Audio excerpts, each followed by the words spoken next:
వాళ్ళ నాన్నగారికి ఆయనకి ఉండే పొలిటికల్ ఇష్యూస్తో ఖచ్చితంగా ఆయనకు మా పైన ప్రత్యేక దృష్టి ఉంటుందని చెప్పి కూడా ప్రత్యేక ఆలోచన కూడా ఉంటుంది.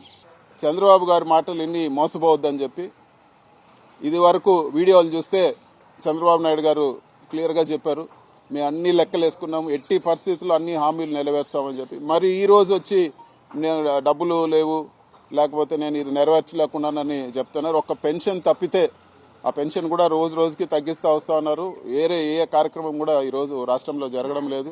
మరీ ఘోరంగా హాస్పిటల్స్కి పేమెంట్ ఆపారు, పేద ప్రజలు ట్రీట్మెంట్ తీసుకోలేకుండా. స్టూడెంట్స్కి ఫీజులు కూడా ఈరోజు చెల్లించని దారుణమైన పరిస్థితి ఆంధ్ర రాష్ట్రంలో నడుస్తూ ఉంది. సో ఇవన్నీ కూడా ప్రజలు గమనిస్తూ ఉన్నారు.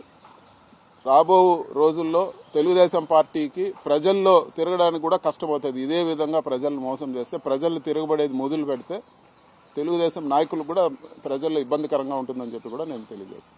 ఈరోజు అఖిలపక్ష సమావేశంలో ముఖ్యంగా పోలవరం గురించి రకరకాల కథనాలు వస్తున్నాయి. హైట్ తగ్గిస్తారని చెప్పి, అదేవిధంగా పోలవరం ఆయకట్టు కుదిస్తున్నారని చెప్పి, ఇవన్నీ కూడా వివరంగా డిస్కస్ చేయాలి పార్లమెంట్లో అని చెప్పి కూడా మేము అడిగాము. అదేవిధంగా విభజన చట్ట హామీలు, చాలా హామీలు ఇంకా కూడా 10 సంవత్సరాలు ఏదైతే టైం లైన్ ఉందో ఏపీ రీఆర్గనైజేషన్ యాక్ట్కి, అది అయిన తర్వాత కూడా ఇప్పటి వరకు వాటిని అమలు చేయలేదు. వాటన్నిటిని కూడా అమలు చేసే విధంగా ఒక చర్చ జరగాలి, ప్రభుత్వం మాట్లాడాలని చెప్పి కూడా మేము అడగడం.